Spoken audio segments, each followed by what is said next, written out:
kita coba pembuktian dari rumus ini. Nah, misalnya tadi sudah didapatkan Q sama dengan 24.000 Joule, L-nya sama dengan 1.200. Nah, ditanya apa? Ditanya M. Oke, ditanya M. Nah, coba kita gunakan formula ini ya. Oke, M sama dengan Q per L. M sama dengan Q per L. Kita masukkan 24.000 dibagikan dengan L 1.200. Ini ke sini habis, ini ke sini 2. Berarti tinggal jawabannya adalah 20. Oke, 20 kilogram. Jadi sama ya dengan hasil yang tadi? Sama, Kak. Oke. Jadi ini kita bisa gunakan untuk mencari M, sama dengan untuk mencari L. Oke. Nah, itu mengenai kalor laten dan penerapannya menggunakan rumus. Oke. Jadi sekarang kita masuk ke penerapannya. Penerapan dalam kehidupan sehari-hari. Penerapan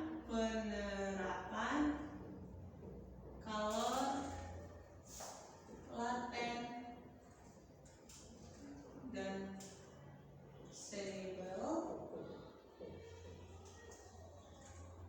dalam kehidupan sehari-hari.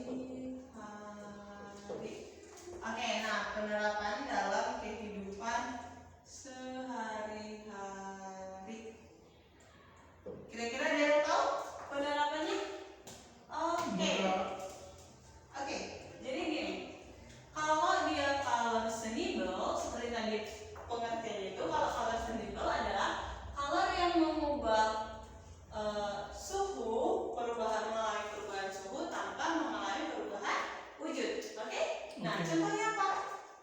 Contohnya kalau dia kalor soluble. Satu, air yang dipanaskan. Oke, benar. Air yang dipanaskan. Yang kedua, ada yang tahu lagi? Misalnya saat menyetrika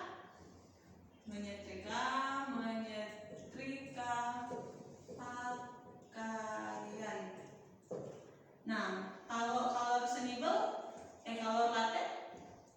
laten contohnya apa? Satu, misalnya es Dicairkan. ya, es yang dicairkan. Yang kedua, air mendidih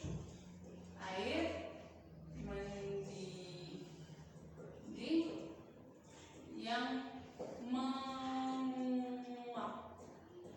Oke, nah jadi ini dia contohnya. Kalau kalor soluble, contohnya air yang dipanaskan. Air yang dipanaskan berubah nggak suhunya? Berubah. Oke, berubah ya. Jadi dia dari air yang suhunya rendah dipanaskan, dia akan mencapai suhu 100 derajat. Misalnya menyetrika pakaian, mungkin nggak kita menyetrika pakaian kalau setrikanya nggak panas? Mungkin enggak. Mungkin? Gak mungkin dong kalau kita menyetrika itu. Iya, jadi kita harus menyetrika dengan panas ya, setrikanya harus panas. Nah, jadi dari situ kita dapat mengetahui kalau ketika kita menyetrika itu suhu dari setrikaan itu akan berubah, namun bentuknya tidak akan berubah atau tidak mengubah wujud. Oke, sedangkan ini es yang dicairkan berubah nggak suhunya? Berubah. Oke, untuk es yang dicairkan itu akan menjadi air, ya. Jadi itu mengalami perubahan bentuk atau wujud ya. Oke, nah yang kedua air mendidih yang menguap itu pastinya nanti ketika air yang mendidih menjadi uap itu mengalami perubahan bentuk dari cair menjadi gas. Oke, kalau untuk suhunya apakah berubah? Tidak, tentu tidak ya, karena batas air mendidih itu sampai 100 derajat Celcius. Oke, kalau dia makin dipanaskan, dia tidak akan tambah suhunya, melainkan bentuknya yang berubah. Oke? Tidak. Oke, nah itu dia untuk penerapan kalor laten dan kalor soluble. Nah, sekarang kita masuk ke perpindahan kalor ya. Ke perpindahan. Kalau Oke, perpindahan kalor. Ini sudah semua dicatat ya? udah Kak. Oke. Jadi kalau misalnya ini bisa nanti diulangi lagi di rumah atau dipahami dan dipelajari lagi. Oke? Nah, sekarang kita masuk ke perpindahan kalor.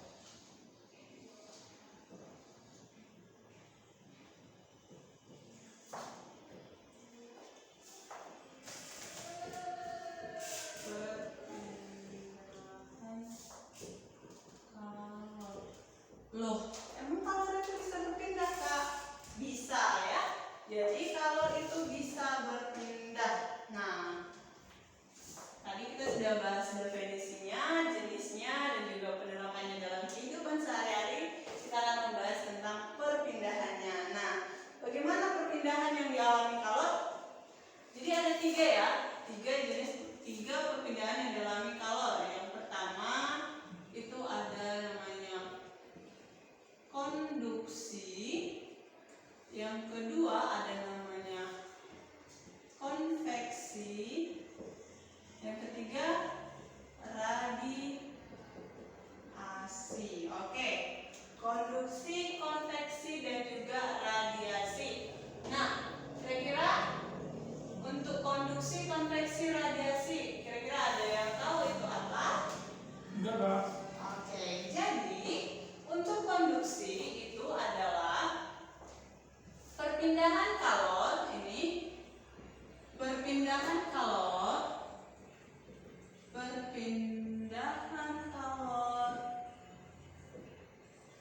tanpa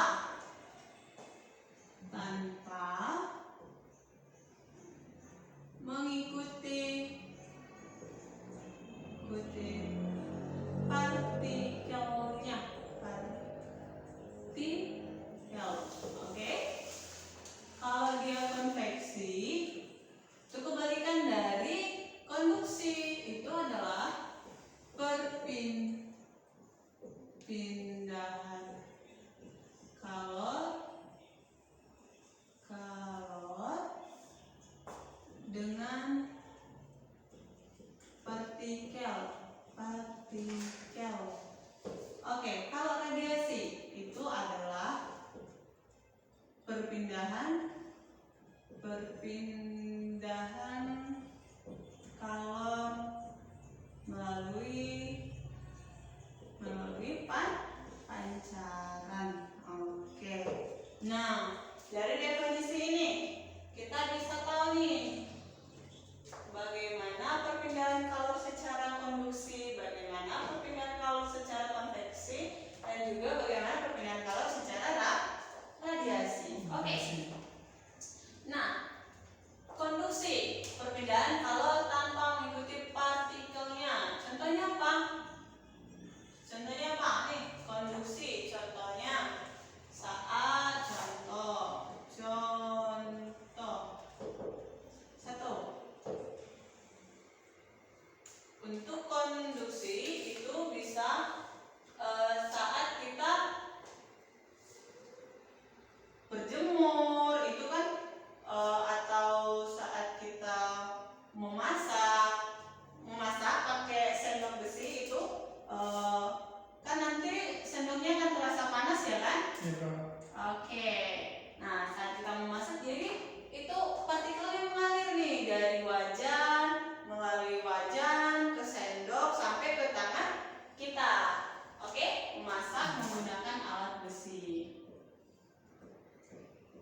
menggunakan alat besi. Oke. Itu untuk konduksi. Kalau untuk konveksi apa? Contohnya perpindahan kalor dengan partikel. Apa itu contohnya? Saat kita memasak air. Memasak air, jadi dari kompor dia akan mengalir ke wajan sampai airnya mendidih ya.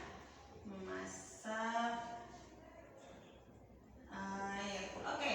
Yang ketiga, radiasi nih, radiasi. Perpindahan kalor melalui pancaran. Contohnya apa?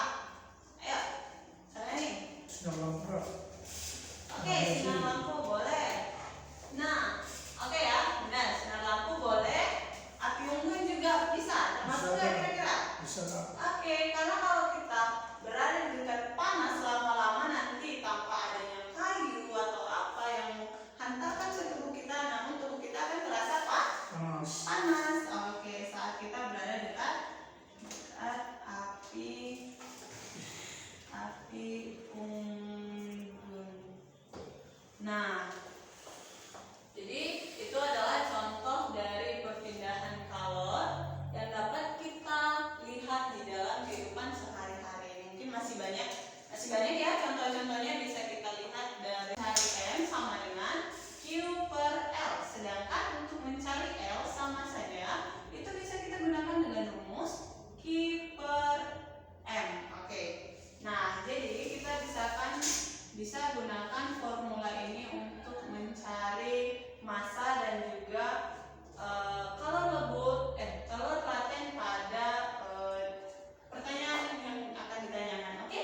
Nah, kita coba ya. Kita coba pembuktian dari rumus ini. Nah, tadi misalnya sudah didapatkan Q sama dengan 24.000 joule, L-nya sama dengan 1.200. Nah, ditanya apa?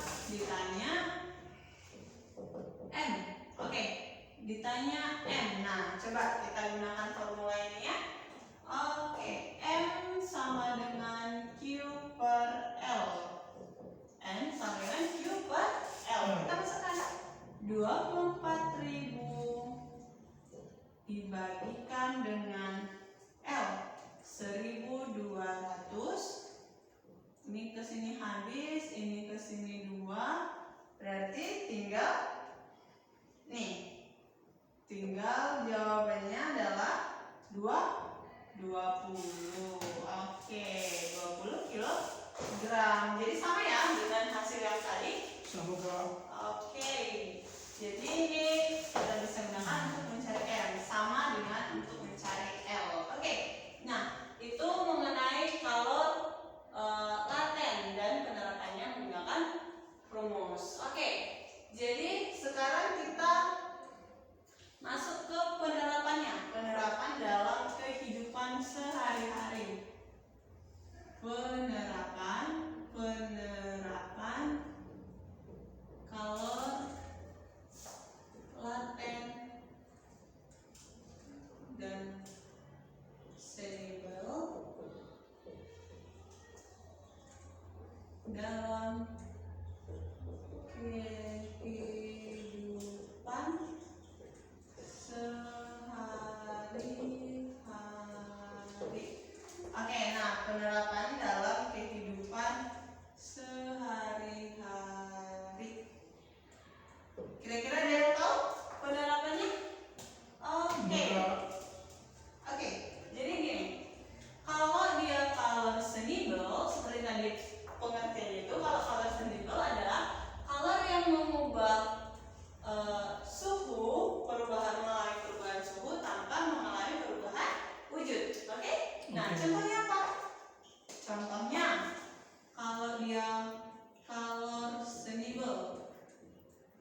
bentuknya tidak akan berubah atau tidak mengubah wujud. Oke, sedangkan ini es yang dicairkan berubah nggak suhunya? Berubah Kak. Oke, untuk es yang dicairkan itu akan menjadi air, ya. Jadi itu mengalami perubahan bentuk atau wujud ya. Oke, nah yang kedua air mendidih yang menguap itu pastinya nanti ketika air yang mendidih menjadi uap itu mengalami perubahan bentuk dari cair menjadi gas. Oke, kalau untuk suhunya apakah berubah? Tidak, tentu tidak ya, karena batas air mendidih itu sampai 100 derajat Celcius. Oke, kalau dia makin dipanaskan dia tidak akan tambah suhunya melainkan bentuknya yang berubah. Oke? Oke. Nah, itu dia untuk penerapan kalor laten dan kalor senimbal. Nah, sekarang kita masuk ke perpindahan kalor ya. Ke perpindahan Kalau Oke, perpindahan kalor. Ini sudah semua dicatat ya? udah Kak. Oke. Jadi kalau misalnya ini bisa nanti diulangi lagi di rumah atau dipahami dan dipelajari lagi, oke? Nah, sekarang kita masuk ke perpindahan kalor.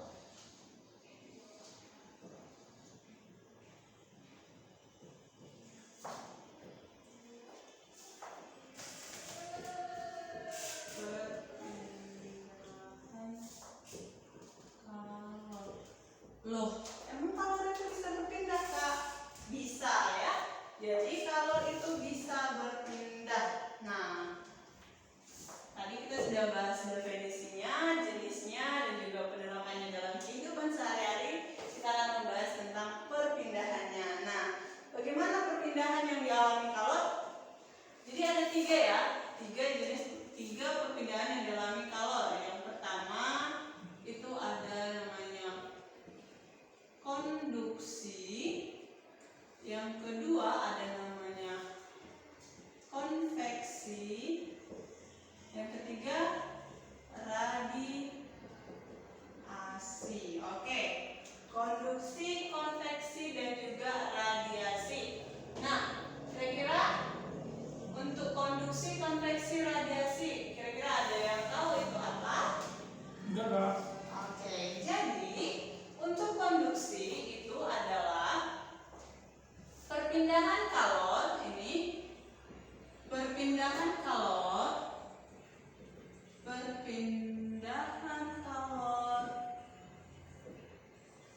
tanpa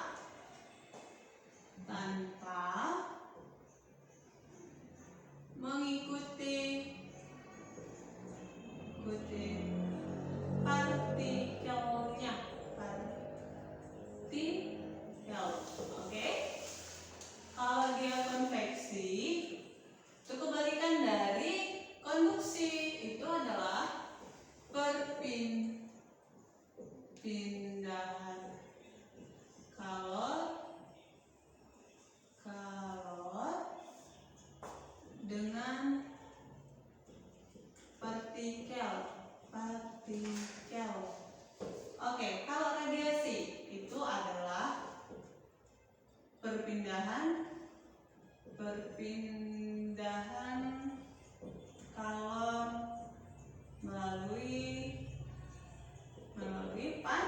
pancaran. Oke.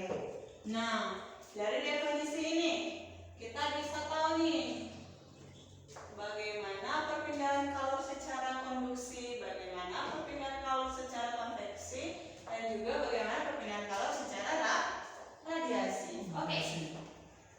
Nah, konduksi, perpindahan kalor tanpa mengikuti partikelnya. Contohnya apa? Nih,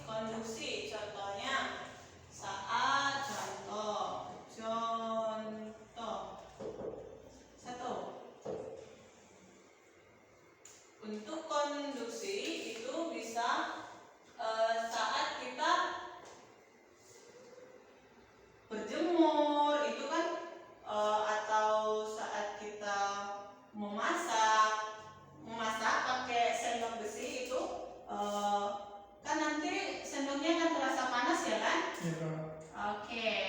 Nah, saat kita memasak jadi itu partikel yang mengalir nih dari wajan, melalui wajan ke sendok sampai ke tangan kita. Oke, memasak menggunakan alat besi.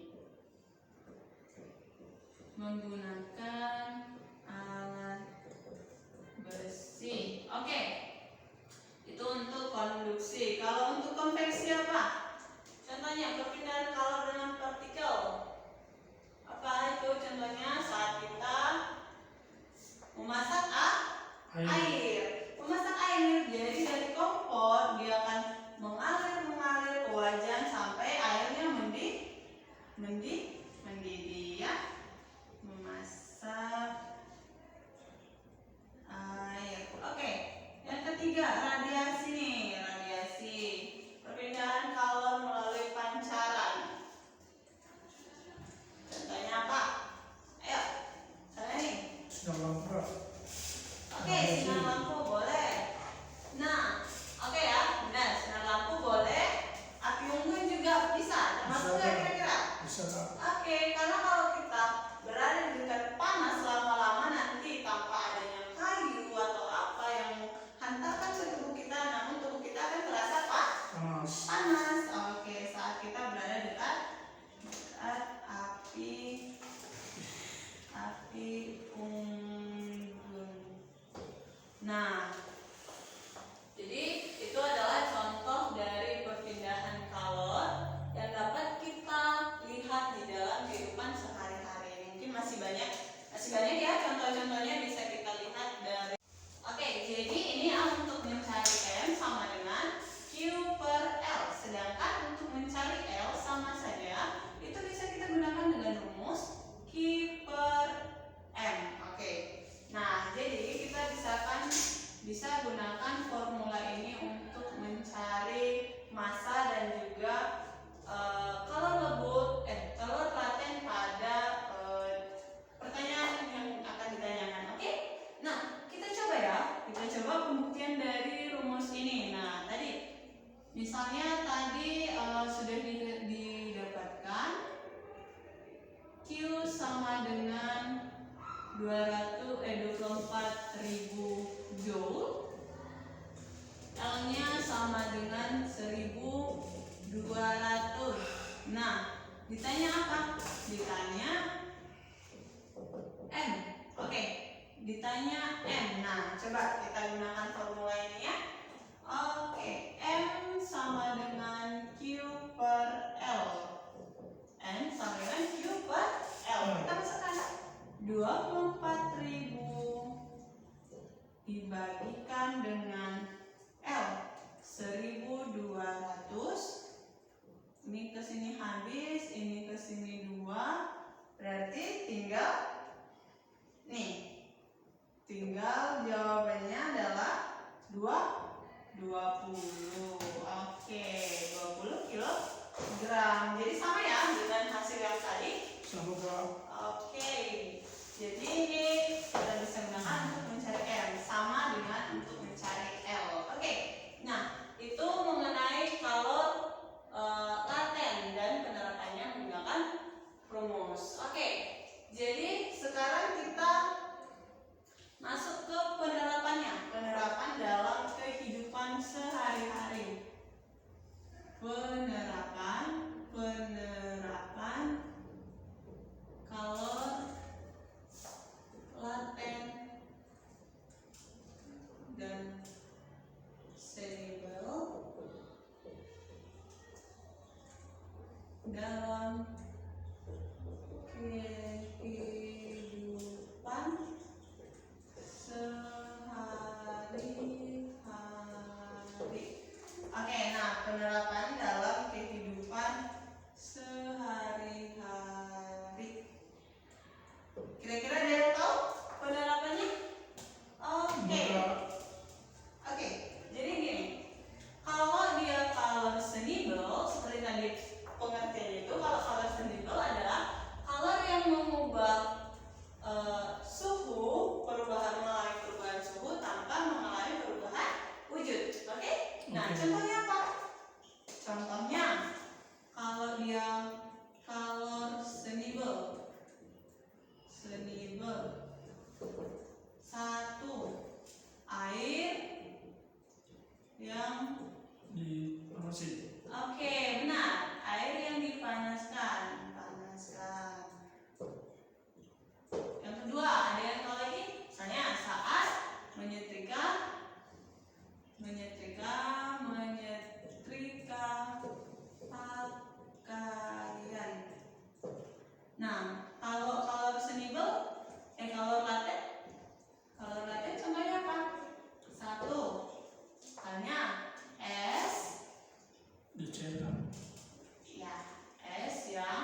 Enggak. Mungkin? Enggak. Nggak mungkin dong kalau kita menyetrika Harus itu. panas ya. Iya, jadi kita harus menyetrika dengan panas ya, setrikanya harus panas. Nah, jadi dari situ kita dapat mengetahui kalau ketika kita menyetrika itu suhu dari setrikaan itu akan berubah, namun bentuknya tidak akan berubah atau tidak mengubah wujud. Oke, sedangkan ini es yang dicairkan berubah nggak suhunya? Berubah Kak. Oke, untuk es yang dicairkan itu akan menjadi menjadi air ya. Jadi itu mengalami perubahan bentuk atau wujud ya. Oke, nah yang kedua air mendidih yang menguap itu pastinya nanti ketika air yang mendidih menjadi uap itu mengalami perubahan bentuk dari cair menjadi gas. Oke, kalau untuk suhunya apakah berubah? Tidak, tentu tidak ya, karena batas air mendidih itu sampai 100 derajat Celcius. Oke, kalau dia makin dipanaskan, dia tidak akan tambah suhunya, melainkan bentuknya yang berubah. Oke? Oke Kak. Oke, nah itu dia untuk penerapan kalor laten dan kalor senimbal. Nah, sekarang kita masuk ke perpindahan kalor ya, ke perpindahan. Kalau Oke, perpindahan kalor ini sudah semua dicatat ya. udah Kak. Oke. Jadi kalau misalnya ini bisa nanti diulangi lagi di rumah atau dipahami dan dipelajari lagi. Oke.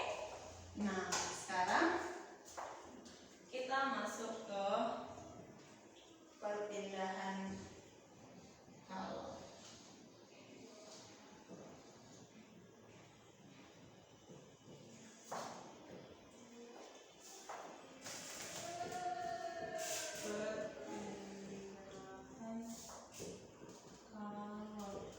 Loh, emang kalor itu bisa berpindah Kak? Bisa ya. Jadi kalor itu bisa berpindah. Nah, tadi kita sudah bahas definisinya, jenisnya, dan juga penerapannya dalam kehidupan sehari-hari. Kita akan membahas tentang perpindahannya. Nah, bagaimana perpindahan yang dialami kalor? Jadi ada tiga ya, tiga perpindahan yang dialami kalor. Yang pertama itu ada namanya konduksi, yang kedua ada namanya konveksi, yang ketiga radiasi. Oke, konduksi, konveksi, dan juga radiasi. Nah, kira-kira untuk konduksi, konveksi, radiasi, kira-kira ada yang tahu itu apa? Enggak Kak. Oke, jadi untuk konduksi itu adalah perpindahan kalor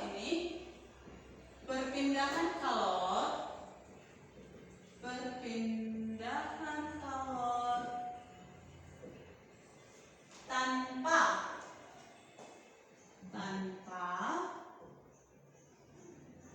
mengikuti partikelnya, oke. Kalau dia konveksi, itu kebalikan dari konduksi, itu adalah perpindahan kalor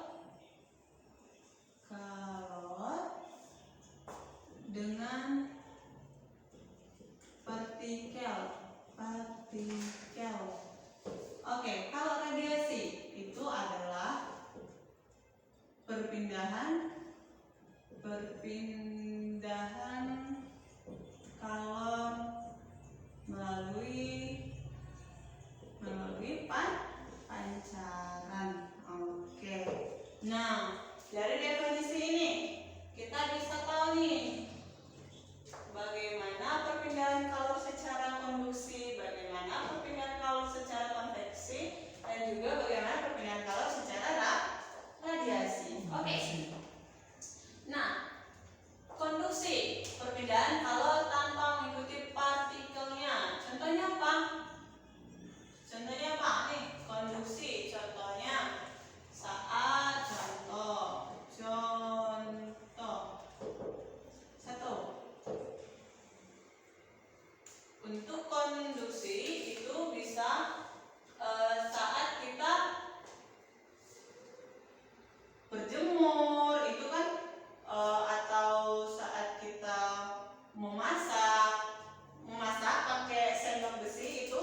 apa? Contohnya perpindahan color dengan partikel.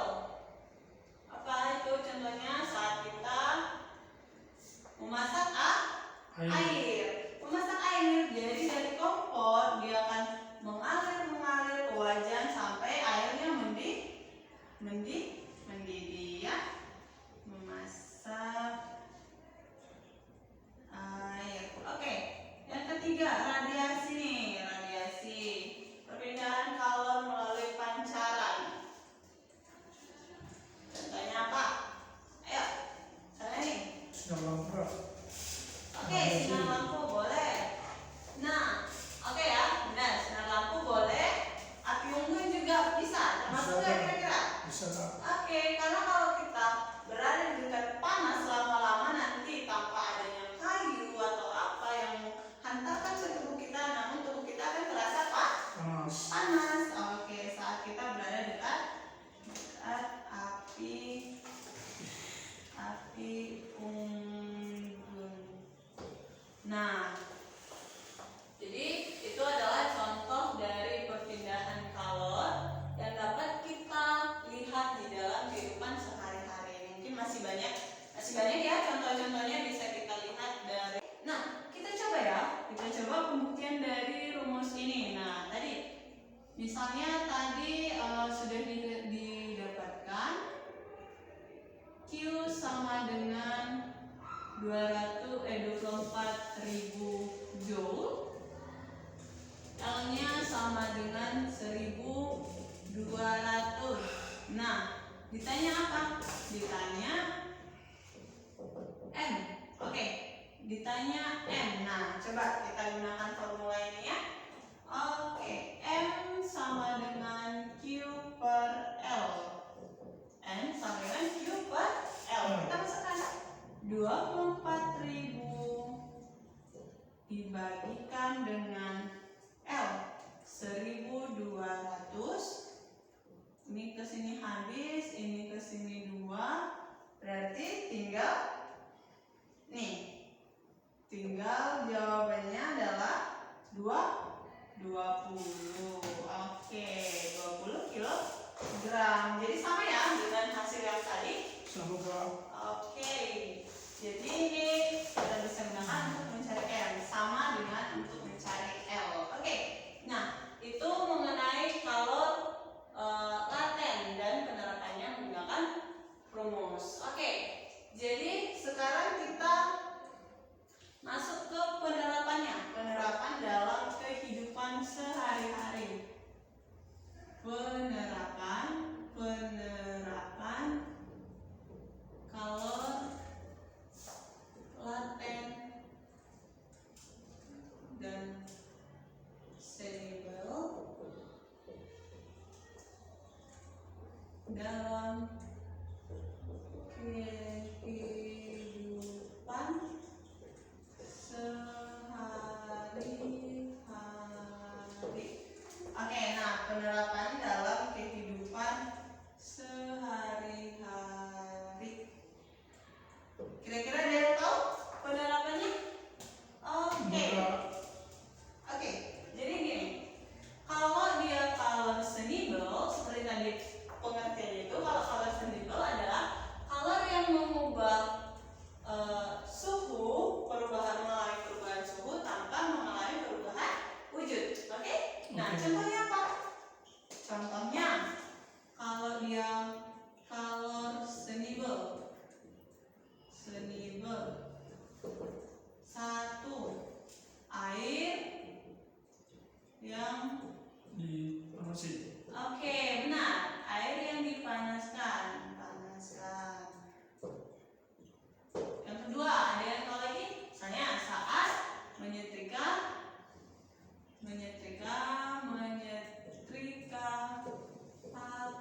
pakaian. Nah, kalau kalor soluble, kalor laten contohnya apa? Satu, halnya es. Dicetak. Ya, es yang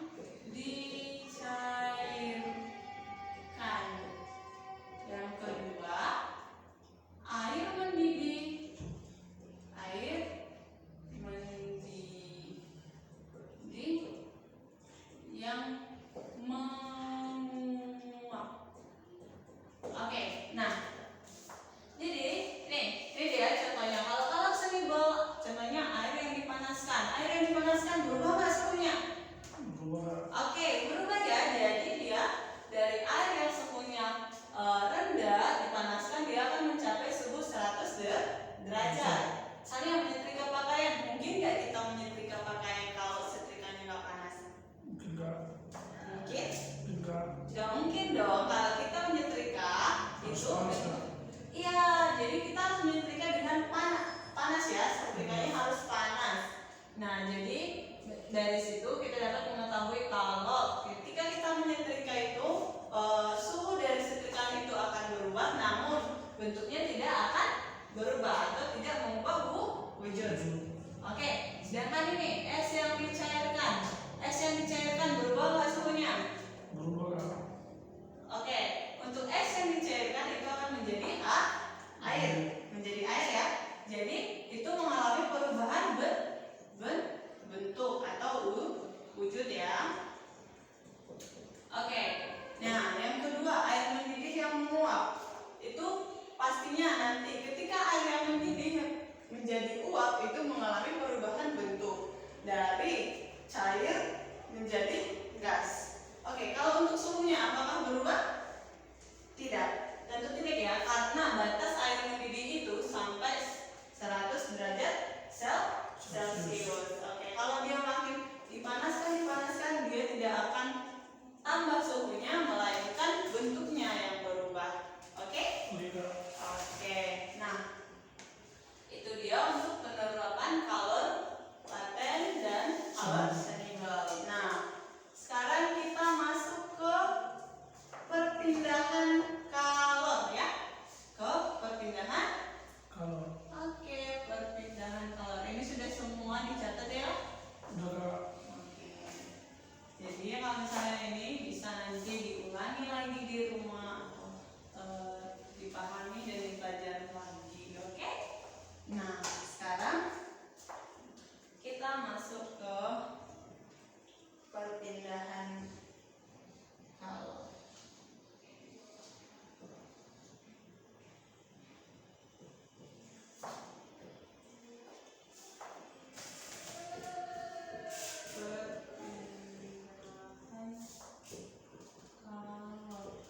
Loh, emang kalor itu bisa berpindah, Kak? Bisa ya. Jadi kalor itu bisa berpindah. Nah, tadi kita sudah bahas definisinya, jenisnya, dan juga penerapannya dalam kehidupan sehari-hari. Kita akan membahas tentang perpindahannya. Nah, bagaimana perpindahan yang dialami kalor?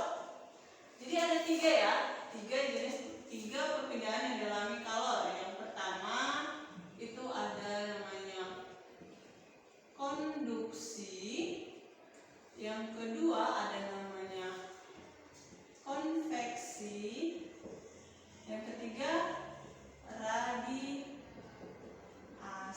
Oke, konduksi, konveksi, dan juga radiasi. Nah, kira-kira untuk konduksi, konveksi, radiasi, kira-kira ada yang tahu itu apa?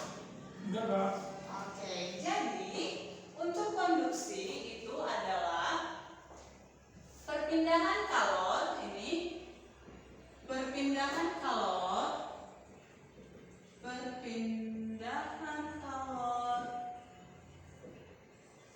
tanpa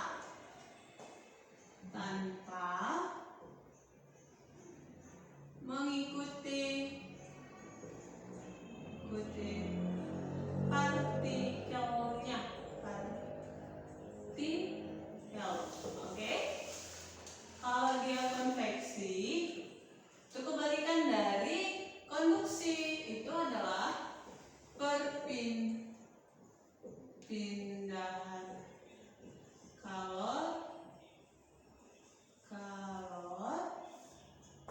dengan partikel. Oke, kalau radiasi itu adalah perpindahan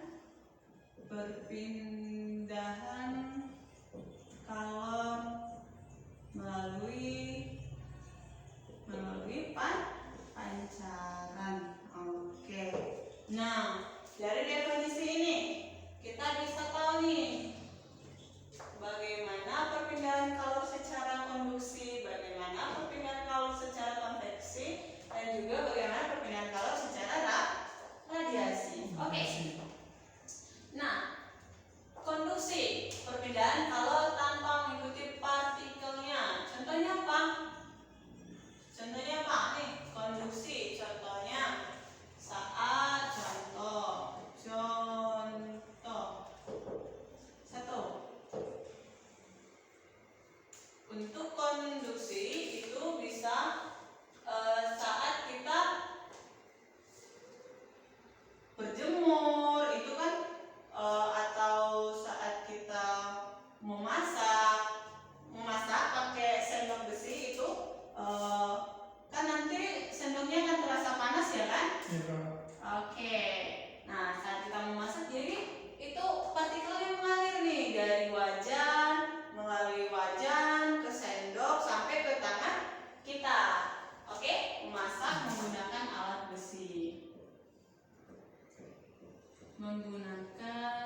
lampu kak.